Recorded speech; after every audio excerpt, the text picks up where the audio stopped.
అమర్నాథ్ యాత్ర హిందువులు జీవితంలో ఒక్కసారైనా సందర్శించాలని కలలు కని యాత్ర. కానీ ఏడాదిలో కొద్ది రోజులు మాత్రమే సాగే ఈ యాత్ర అంత ఈజీ కాదు. ఎముకలు కొరికే చలి, కఠినమైన ప్రయాణం చేస్తే తప్ప ముక్కంటిని దర్శించుకోవడం సాధ్యపడదు.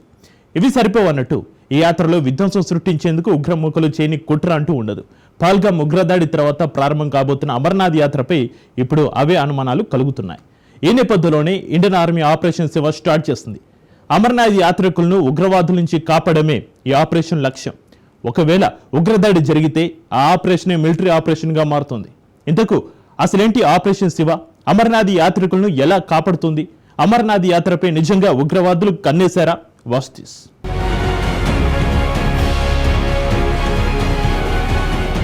పవిత్ర యాత్రను టెర్రరిస్టులు మళ్లీ టార్గెట్ చేశారా?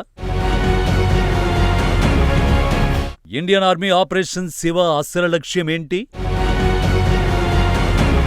ఏ చిన్న ఉగ్రదాడి జరిగినా పాకిస్తాన్లో విధ్వంసమేనా?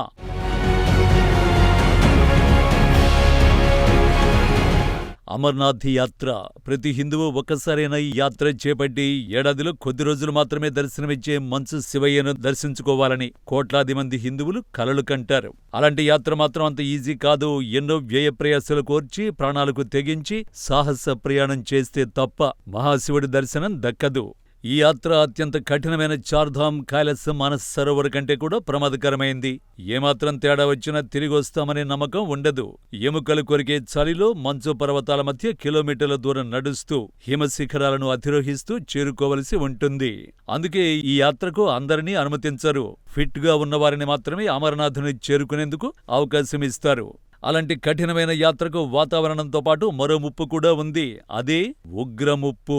జూలై 3న మొదలు కాబోతున్న అమర్నాథ్ యాత్రకు ఇప్పుడు ఆ ఉగ్రముప్పే పొంచి ఉందని రక్షణ వర్గాలు అనుమానిస్తున్నాయి. అందుకారణం పహల్గామ్ ఉగ్రదాడి.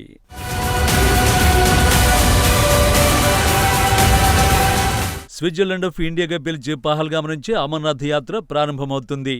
అలాంటి చోటునే ఉగ్రవాదులు టార్గెట్ చేశారంటే ఇది అక్కడితో అయిపోయిందని కాదు. పైగా అమర్నాథ్ యాత్రను పాకిస్తాన్ ఉగ్రవాదులు టార్గెట్ చేయడం కూడా కొత్తేమీ కాదు. హిందువుల పవిత్ర యాత్రపై దశాబ్దాల క్రితమే ఉగ్ర కన్ను పడింది. మొదట హెచ్చరికలతో ప్రారంభించిన ఉగ్రవాదులు ఆ తర్వాత దాడులకు వెనకాడలేదు. ఉగ్రవాదుల హెచ్చరికలతో మొదటిసారి 1991, 1995 మధ్య అమర్నాథ్ యాత్రపై ప్రభుత్వం నిషేధం విధించాల్సి వచ్చింది.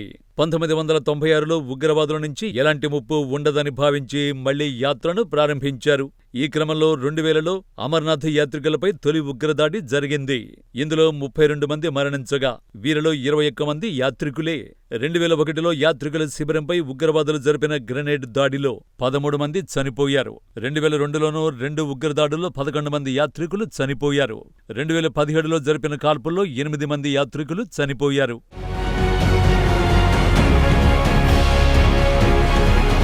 1990 నుంచి 2017 వరకు 27 ఏళ్లలో అమర్నాథ్ యాత్రపై 36 దాడులు జరిగాయి. ఈ దాడుల్లో 53 మంది యాత్రికులు మరణించగా 150 మందికి పైగా గాయపడ్డారు.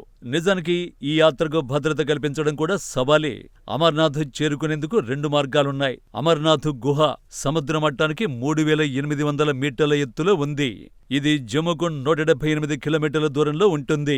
రైలు, బస్సుల్లో వచ్చేవారు జమ్మూలో దిగి బస్సు లేదా క్యాబ్ ద్వారా 373 కిలోమీటర్ల దూరంలో ఉన్న బల్తాల్ లేదా 260 కిలోమీటర్ల దూరంలో ఉన్న పహల్గామ్ కు చేరుకోవలసి ఉంటుంది. బల్తాల్ నుంచి అమర్నాథ్ కు చేరుకోవాలంటే 1 నుంచి 2 రోజులు ట్రెక్కింగ్ చేయాలి. ఈ ట్రెక్కింగ్ అత్యంత ప్రమాదకరమైంది. ఏమాత్రం అదుపు తప్పినా కంటికి కనిపించనంత లోతుల్లోకి జారిపోవడం ఖాయం. ఇక పహల్గామ్ నుంచి వెళ్లాలంటే దాదాపు 36 నుంచి 48 కిలోమీటర్లు ట్రెక్కింగ్ చేయాలి. అత్యంత కఠినమైన ఈ మార్గంలో ట్రెక్కింగ్ కు సుమారు 3 నుంచి 5 రోజుల సమయం పడుతుంది. ఈ సుదీర్ఘ ప్రయాణంలో ఉగ్రవాదులు ఎక్కడి నుంచి యాత్రికుల్ని టార్గెట్ చేస్తారో కనిపెట్టడం చాలా కష్టం. అందుకే ఈసారి చరిత్రలోనే కనివిని ఎరుగని భద్రత ఏర్పాటు చేసింది కేంద్ర ప్రభుత్వం. దీనికే ఆపరేషన్ శివ అనే పేరు పెట్టింది.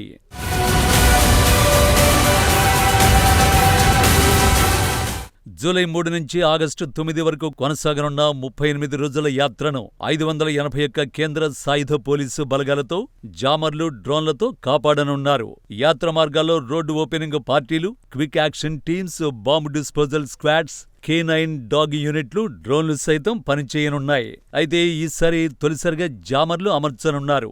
వీటి ద్వారా యాత్ర, ర్యాలీ కదలికల సమయంలో ఎలాంటి సాంకేతిక వాహన దాడులు జరగకుండా ముందస్తుగా నివారిస్తారు. సిఏపిఎఫ్ బలగాలు యాత్రకు తగిన రక్షణను కల్పించనున్నాయి. యాత్రలో పాల్గొనే భక్తుల రాకపోకలకు ఎలాంటి అడ్డంకులు లేకుండా చూసేందుకు జాతీయ రహదారుల్ని తాత్కాలికంగా మూసేయనున్నారు.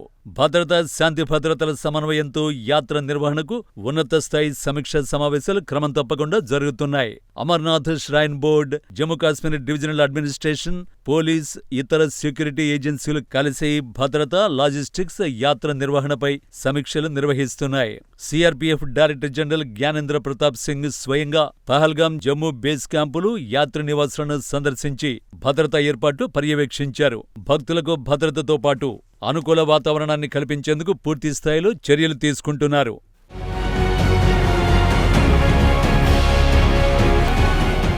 వాస్తవానికి ప్రతి ఏటా అమర్నాథ్ యాత్రపై ఉగ్రవాదుల కన్నుందనే వార్తలు రావడం చాలా సాధారణంగా జరిగేదే. అయితే ఈసారి మాత్రం వీటిని తేలిగ్గా తీసుకోవడానికి లేదు. ఎందుకంటే పహల్గాం వరకు వచ్చి 26 మంది హిందువుల్ని ఊచకొత్త కోసిన ఉగ్రవాదులు అమర్నాథ్ వంటి ప్రతిష్టాత్మక యాత్రను టార్గెట్ చేసేందుకు ప్రయత్నించే అవకాశాలను కొట్టిపారేయలేం. పైగా గతంలో ఎన్నోసార్లు అమర్నాథ్ యాత్రపై ఉగ్రదాడులు జరిగాయి కూడా. అందుకే ఆపరేషన్ శివను స్టార్ట్ చేశారు. ఆపరేషన్ శివ అమర్నాథ్ యాత్రపై శత్రువుల కన్ను పడకుండా చూసుకుంటుంది. ఒకవేళ ఇండియన్ ఆర్మీ కన్నుగప్పి అమర్నాథ్ యాత్రికులపై ఉగ్రవాదులు దాడి చేస్తే ఆపరేషన్ సింధూర్గా మారుతుంది. ఎందుకంటే భవిష్యత్తులో ఏ చిన్న ఉగ్రదాడి జరిగినా పూర్తిస్థాయి యుద్ధం తప్పదని ఉగ్రదేశానికి మోడీ సర్కార్ ఇప్పటికే వార్నింగ్ ఇచ్చింది. ఇలాంటి సమయంలో పాకిస్తాన్ ఉగ్రవాదులు తెగిస్తే పెను విధ్వంసం మొదలైనట్టే.